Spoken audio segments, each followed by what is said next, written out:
Good morning friends. Serial इमली के आज के अपडेट में आप सबका स्वागत है। आज का एपिसोड शुरू होता है जब आदित्य ने इमली को अपना फैसला सुना दिया है कि उसे ये घर छोड़कर पगडंडिया वापस जाना होगा। आदित्य का परिवार उसे समझाने की कोशिश करता है। वो लोग कहते हैं तुम वही गलती कर रहे हो जो हमने की थी। हम लोग तो खुशी में होश खो बैठे थे, लेकिन तुम गुस्से में होश खो रहे हो। जो कुछ भी हुआ उसमें अकेले इमली की गलती नहीं थी, हम सब भी बराबर के दोषी थे। फिर सजा सिर्फ इमली को ही क्यों मिले, हम सबको क्यों नहीं? आदित्य कहता है इसने आप लोगों को भांग पिलाई थी, इसकी वजह से ही आज मालिनी के परिवार के सामने हमें इस तरह शर्मिंदा होना पड़ा है। आप लोगों ने पहले तो कभी इस तरह की कोई हरकत नहीं की थी, लेकिन आज इसकी वजह से आप लोग अपना होश खो बैठे और मालिनी के परिवार की इस तरह से इंसल्ट हो गई। पहले भी इसने उसके पिता की इंसल्ट की थी। वो कहता है आप लोगों से तो बहुत छोटी गलती हुई है, बड़ी गलती तो हमसे हुई है इसको इस घर में लाकर, लेकिन आज हम अपनी गलती सुधारेंगे। इसे ये घर छोड़कर वापस जाना ही होगा। आदित्य की माँ उसे समझाने की कोशिश करती है कि इमली बच्ची है, उसने जानबूझ के कुछ नहीं किया, अनजाने में उससे ये गलती हो गई है। आदित्य कहता है आप लोगों के लाड़ प्यार की वजह से ही ये इस घर में अपनी जगह भूल गई है। इतना ही तरस आ रहा है आपको इस पर तो थोड़े पैसे दे दीजिए। आदित्य की ताई भी कहती है इमली इस घर से ऐसे नहीं जा सकती। माना कि तुम इसे इस घर में लेकर आए थे, लेकिन इस घर में इसे जगह हमने दी है और हम इसे यहाँ से इस तरह से नहीं जाने देंगे। इमली कहती है बाबू साहब सही कह रहे हैं, हमसे ही अनजाने में भूल हो गई है। गलती तभी तक गलती होती है जब तक उसकी वजह से कोई मोल ना चुकाना पड़े।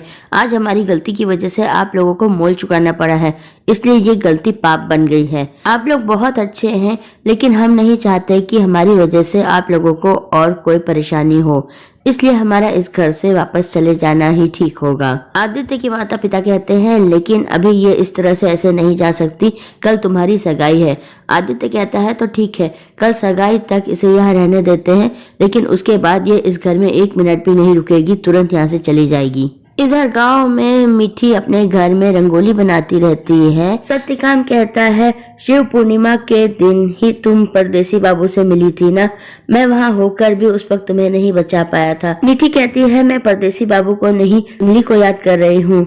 शिव पूर्णिमा के दिन सबसे अच्छी रंगोली मेरी इमली ही बनाती थी, ये गुण उसे अपने पिता से मिला है। पता नहीं शहर में वो शिव पूर्णिमा की पूजा कर भी पाई होगी या नहीं।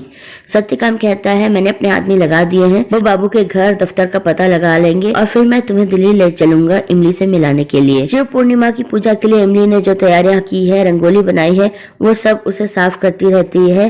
फिर सोचती है अरे ये क्या पाप हो गया हमसे, अनजाने में मैंने खुद ही शिव पूर्णिमा की रंगोली मिटा दी। वो सोचती है सीता मैया मुझसे इतने पाप क्यों करवाती रहती हो। मालिनी और उसका परिवार घर वापस आ गए हैं। मालिनी अपनी माँ से कहती है माँ आपने आदित्य के परिवार के साथ इस तरह से क्यों बिहेव किया, एक बार उन्हें अपनी बात कहने का मौका तो देते। मालिनी की माँ अनु कहती है वो लोग तो बिल्कुल होश में ही नहीं थे, उन्हें तो ये भी नहीं पता था कि वो अपने घर में है कि हमारे घर में, उन लोगों से क्या बात करते। मालिनी कहती है मॉम आप हमेशा इतनी रूड क्यों हो जाती हैं, मैं पापा दादी और आदित्य तो आपके स्वभाव को जानते हैं और हम कुछ नहीं कहते हैं क्योंकि हम आपसे प्यार करते हैं, लेकिन आदित्य की फैमिली तो आपको ठीक से जानती भी नहीं है, तो उन्हें तो बुरा लगेगा ना आपके इस बर्ताव का। और अब तो वो मेरी फैमिली बनने वाली है, दो फैमिलीज के बीच में इस तरह से गुस्से और झगड़े की जगह नहीं होती है। मालिनी की माँ चिढ़ जाती है और कहती है मेरी बेटी मुझे फैमिली के बारे में समझाएगी। वो कहती है अगर तुम्हें मेरी वजह से इतनी ही ज्यादा प्रॉब्लम हो रही है तो ठीक है, अब मैं कुछ बोलूंगी ही नहीं। ये कह के अनु वहाँ से चली जाती है। मालिनी परेशान हो जाती है। आदित्य के घर में सगाई कैंसिल होने की वजह से पूरा परिवार परेशान है, सब कुछ कैंसिल कर रहे हैं, कैटरर भी पैसे मांगता रहता है। आदित्य की ताई गुस्से में आ जाती है और वो कहती है ऐसे कैसे सगाई कैंसिल कर सकते हैं। मालिनी की माँ दरअसल शुरू से यही चाहती थी कि सगाई उनके घर से हो, उन्हें बस एक मौका मिला और उन्होंने ये सब कैंसिल कर दिया, लेकिन हम क्यों उनकी बात माने, आखिर हम लड़के वाले हैं। पूरा परिवार उनकी इस बात पे हंसने लगता है। वो कहती है तुम लोग क्या अभी भी नशे में हो, हंस क्यों रहे हो। आदित्य के पिता कहते हैं हाँ हमने तो बहुत कमाल किया है, आखिर लड़का पैदा किया है। आदित्य की माँ अपर्णा उन्हें शांत करती है और अपनी जेठानी को समझाती है कि लड़की वाले ना सिर्फ अपनी बेटी देते हैं, अपने घर की रौनक, अपने घर की खुशियां भी सौंप देते हैं लड़के वालों को, इसलिए उनका दर्जा तो हमेशा लड़के वालों से ऊपर ही होना चाहिए। वो कहती है अनु जी की तो सिर्फ एक ही बेटी है, इसलिए उनका इस तरह से अपनी बेटी की फिक्र करना और हम पर गुस्सा करना लाजमी है।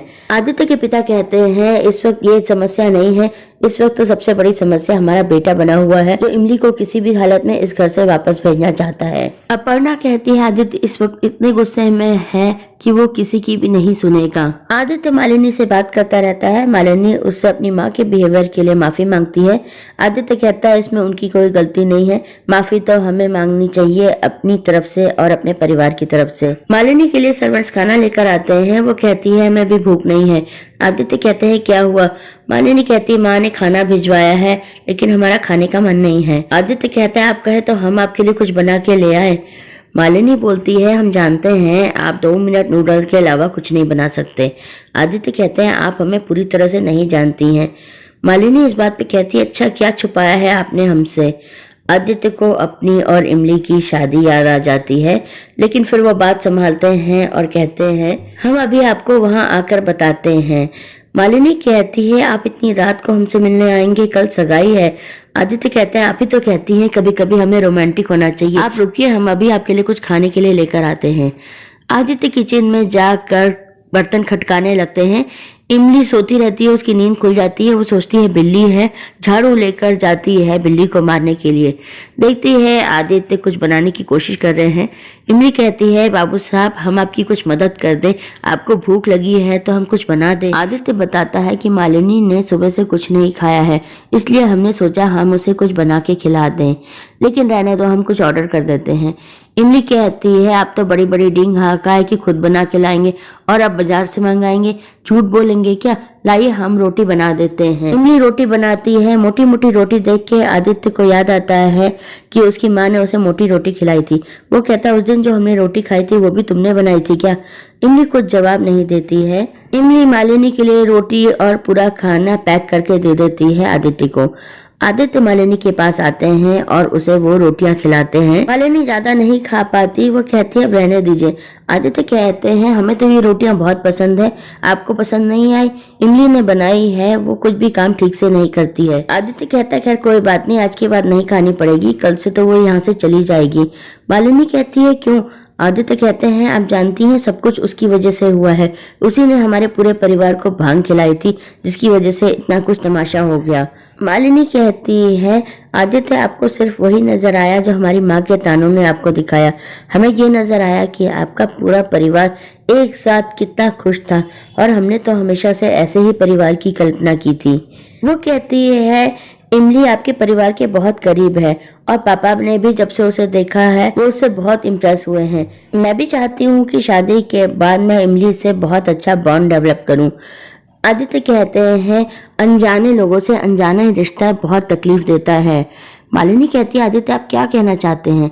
आदित्य बात को संभालते हैं और कहते हैं इस वक्त हम दोनों को सिर्फ अपने रिश्ते के बारे में सोचना चाहिए और इसे मजबूत बनाना चाहिए। इधर आदित्य के घर में ताऊजी इमली को पढ़ाते रहते हैं। आदित्य की माँ कहती है जल्दी से सब लोग तैयार हो जाओ, सगाई के लिए जाने के लिए लेट हो रहा है। रूपाली आके इमली को भी एक साड़ी देती है और कहती है जल्दी से तैयार हो जाए इमली, फिर मुझे भी तैयार होना है। आदित्य आता है और कहता है इमली हमारे साथ सगाई के फंक्शन में नहीं जाएगी। वो कहता है पता नहीं ये वहाँ जाके और क्या नया तमाशा खड़ा कर दे। इमली भी कहती है हाँ हमारा इस तरह वहाँ जाना ठीक नहीं है, हमारा बिल्कुल मन नहीं है, आप लोग जाइए। आदित्य के पिता कहते हैं जल्दी से सब लोग तैयार हो जाओ, मीरा बाग के रास्ते में बहुत ट्रैफिक होता है। मीरा बाग का नाम सुन के इमली सोचती है वहाँ तो पापा रहते हैं, शायद वहाँ जाने से हमें पापा का पता चल जाए। दोस्तों आज के एपिसोड में इतना ही। कल हम देखेंगे कि इमली मीरा बाग पहुंचकर अपने पिता को ढूंढती रहेगी सड़क पर और अचानक कुछ गुंडे आकर उसे जबरदस्ती एक गाड़ी में डाल देंगे जिसमें और भी बहुत सी लड़कियां कैद हैं। तो दोस्तों आज के अपडेट में इतना ही। अब बारी है उन लोगों के नाम जानने की जिन्होंने कल हमारे वीडियो पे सबसे पहले कमेंट किया था और वो नाम है हरजीत सिंह, पिंटू कुमार, रचना बर्मन, सुपर वीडियोस, नीरज राजपूत, प्रियल गुर्जर और ध्रुवी पटेल। आप सबका बहुत बहुत धन्यवाद सबसे पहले हमारा वीडियो देखकर उस पर कमेंट करने के लिए। कल के एपिसोड के रिव्यू के साथ हम फिर हाजिर होंगे, तब तक के लिए बाय।